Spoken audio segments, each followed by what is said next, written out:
Shibai, the ancient Otsutsuki god who learned every ability there is. He was so powerful that he quite literally got bored and decided, you know what, let me just transcend into a fifth dimensional being real quick.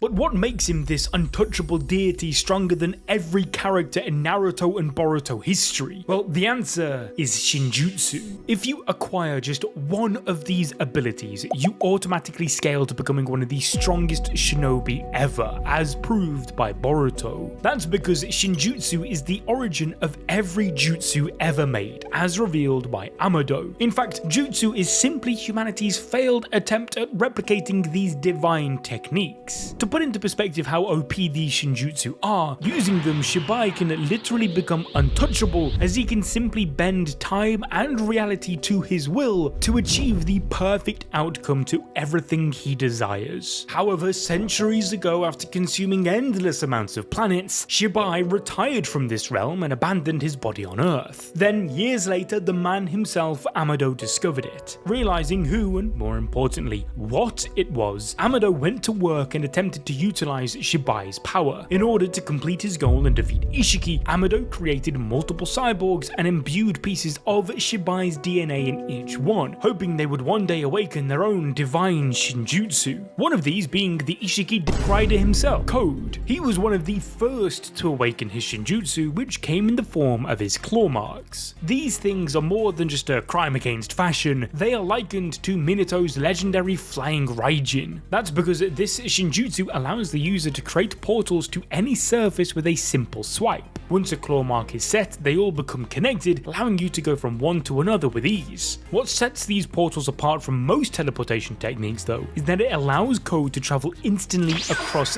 different dimensions. It's the ultimate form of fast travel. What's more is that defensively they're superior to Minato's flying Raijin. This is because once a claw mark has been located, not much can be done other than shrink it, something which can only be done by Kawaki and his Shinjutsu. Furthermore, because they're made from a combination of chakra and the iron from Code's blood, they're classified as a physical object, thus are immune to the Karma Seal's ability to absorb them. Moreover, a clawmark user can simply use them to teleport an enemy's attack away, meaning they can be used as a giant shield. This is similar in fashion to how Minato teleported the giant Biju bomb in the war. However, Minato's jutsu isn't the only legendary technique the claw marks resemble, as they also operate similar to the Narrow Clan's shadow style. This is seen when Code was able to stop people in their tracks by locking them in place with the claw marks. They also have a communicational aspect to them too, as the claw marks can be used to transport just a part of your body to another location, allowing you to listen or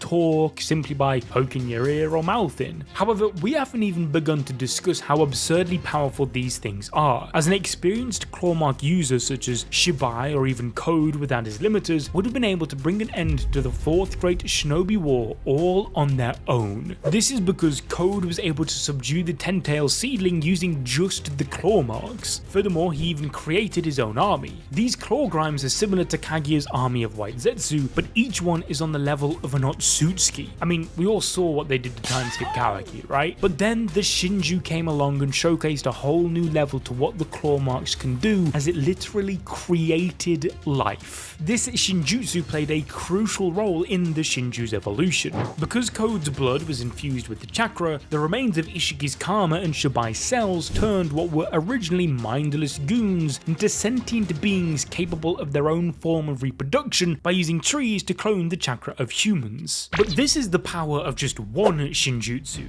yet there's many more that make this one look like a joke, starting with the dojutsu of Ishiki and Kawaki, the Kokugan. The first ability of this insane eye is Sakunahikona, a Shinjutsu which allows Ishiki and Kawaki to shrink any non-organic object. This is why Sasuke and Boruto cooked up the plan to disguise Boruto as a sword so that he could close the distance. That being said, a Sakunahikona user can shrink themselves and anything considered an extension of themselves, such as the way Jougan was an extension of Ishiki's main body as he had merged with the monk. Furthermore, they can shrink any energy and chakra-based substances, such as the claw marks which I mentioned, but the shrinkage happens so quickly that even to eyes as powerful and as skilled skilled as Sasuke's Sharingan, it can look like instant teleportation. You see, whilst fighting Boroshiki, Kawaki instantly reacted to a surprise attack, something which even Sasuke couldn't do. But not only did he react, he also absorbed the Rasengan in an instant, all whilst shrinking himself to dodge Boroshiki's kick. This is only one half of the Shinjutsu's full power though, and that's thanks to how perfectly the Sakunahikona techniques works with Daikokuten. You see, this is a separate dimension accessible only with the user of the dojutsu where time doesn't flow.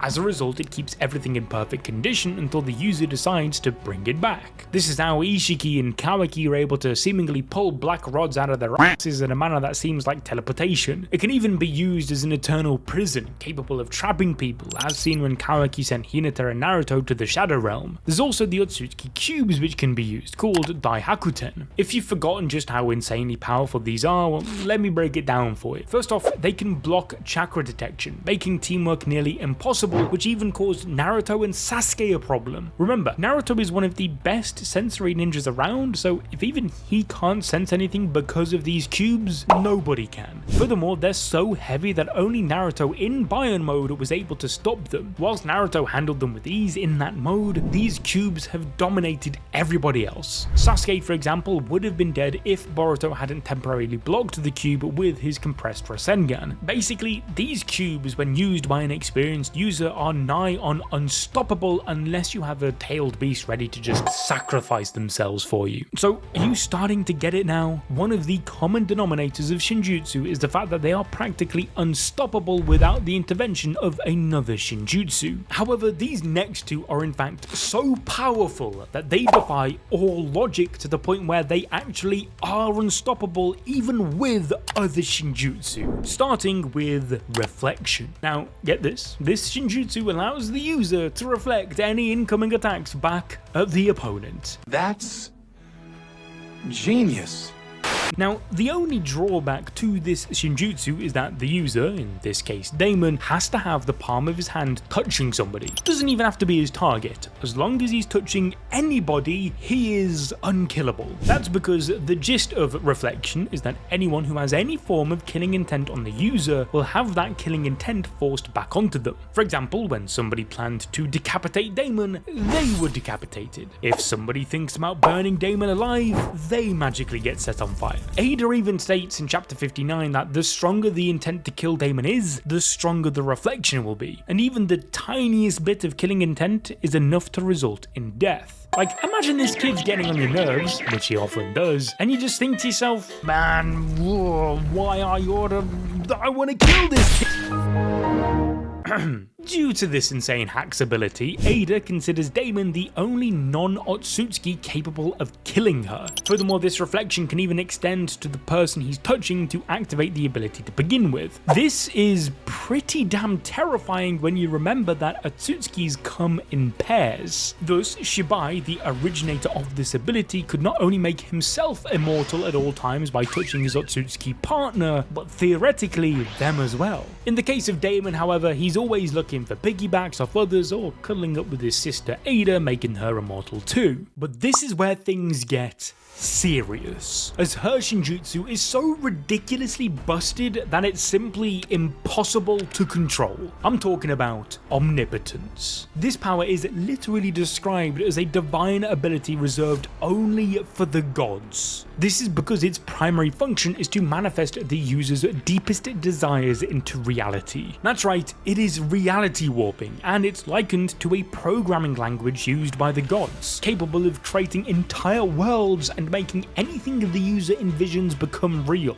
Because of its unparalleled abilities, Momoshiki Otsutsuki declared Omnipotence to be the most powerful Shinjutsu in existence. The Shinjutsu of all Shinjutsu. Much like how Jutsu are humanity's attempt to replicate Shinjutsu, Omnipotence seems to be the original form of Genjutsu. However, unlike traditional Genjutsu, Omnipotence operates on a much grander scale. It can manipulate the memories and perceptions of people on a global level, altering their reality to align with the user's desires. This level of influence is comparable to the infinite Tsukiyomi, although Omnipotence goes even further by changing the very fabric of reality in real life. However, because Ada is not a pure Otsutsuki, she lacks conscious control control over Omnipotence. Instead, she uses it instinctively, driven by her subconscious desires. One of the first manifestations of this power was her ability to charm everyone around her, both men and women, making them fall in love with her. This was a purposeful decision by Ikimoto, as he and Kishimoto wanted to subvert expectations by giving a character a power capable of complete global domination, but have them use it to find love. The only people immune to this ability are those who share Ada's bloodline or belong to the Otsutsuki clan.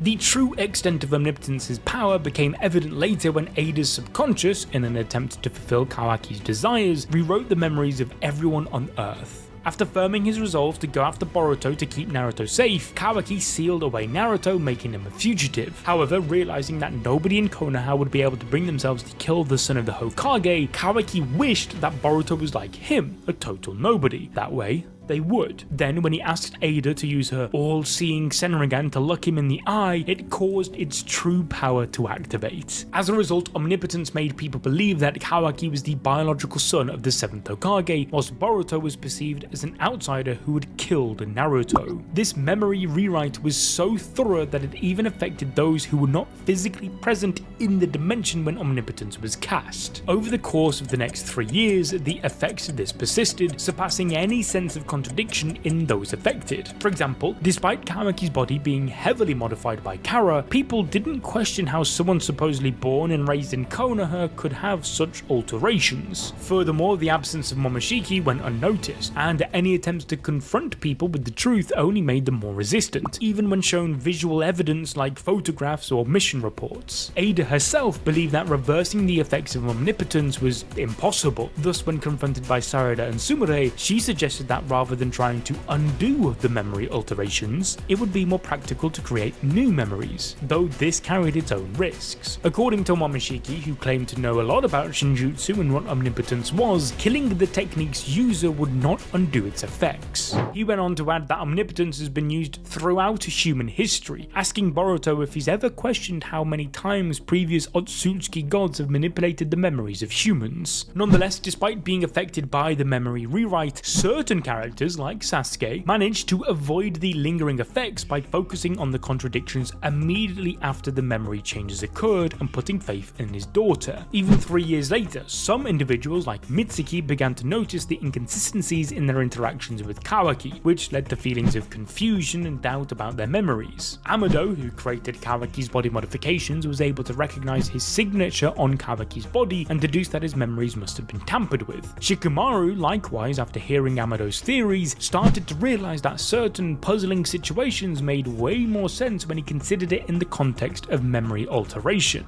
According to Boruto, retaining knowledge of the truth without explicitly learning about Omnipotence requires a significant amount of mental effort, making it a rare and difficult feat. That being said, there was another person who was able to understand the reality warping effect of Omnipotence by using his own Shinjutsu to prepare for the inevitable future where his memories would be altered. Kashin Koji.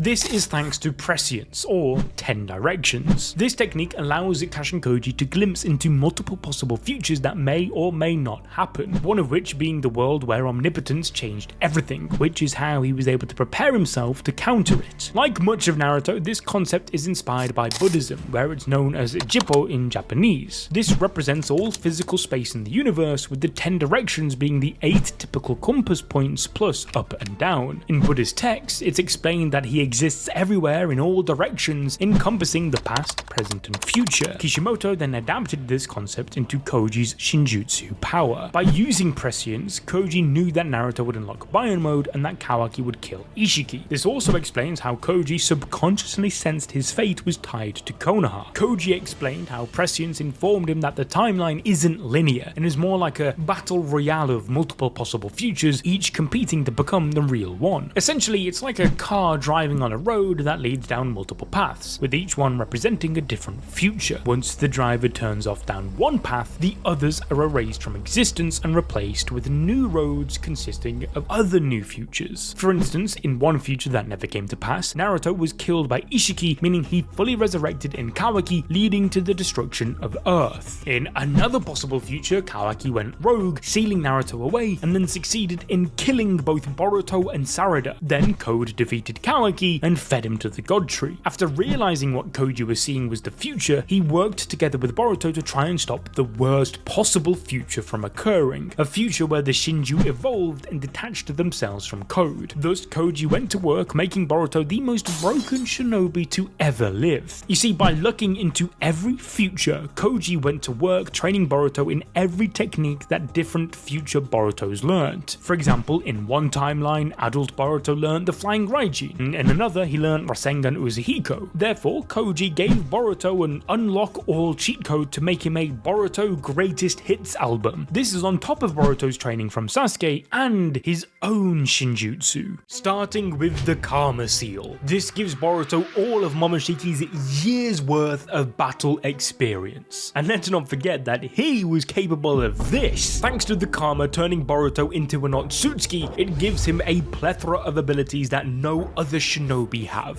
One of which is Boruto's control over his chakra signal, allowing him to completely erase it, something only Kawaki could also do. This means Boruto could assassinate anyone without being detected, a bit like...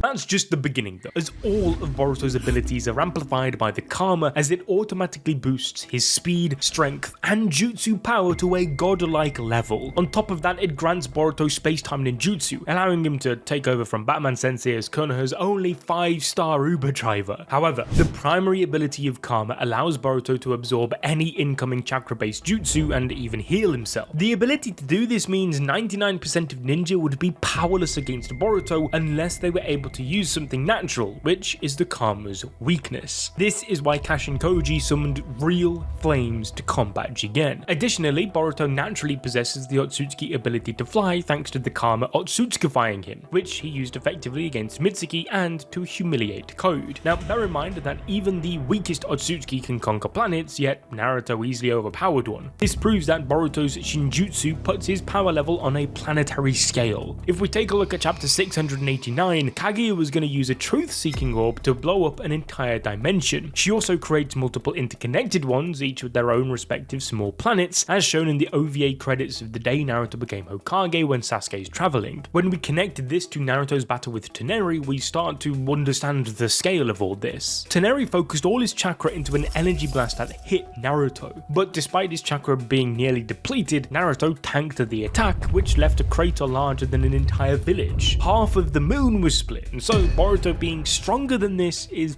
pretty damn crazy. But it's even crazier when you recall that Boruto actually has 2 Shinjutsu, as the other is the Jougan. But first we have to talk about 2 others which, whilst fulfilling all the criteria to be a Shinjutsu, it's a little wishy-washy. Starting with Urushiki's Rinnegan, because whilst the Rinnegan itself isn't a Shinjutsu, the abilities of his blue one are equally as broken. That's because when Urushiki senses an incoming attack, he can warp several seconds into the past, making it look like they teleported out of harm's way. But that is only one aspect of this ability, as by using this technique over and over, it actually gives them a sort of clairvoyance. They start predicting what's going to happen next, allowing them to create the perfect counterattack against any opponent, other than good writing, that is. But here's the catch. Since Urushiki using this power is experiencing more time than everybody else, he could end up in a dangerous situation for too long. The other honourable mention we have to talk about is Hagoromo and the creation of all things, because it ticks all the boxes to be a Shinjutsu, being a divine technique which derives from chakra but without the use of hand signs. First, Hagoromo starts by using his imagination and the spiritual energy that makes up Yin chakra to create a physical form out of nothing. Then he adds the physical energy of Yang chakra to breathe life into these creations, giving birth to the likes of the tailed beasts. Nonetheless, we of course have to talk about the Shinjutsu destined to change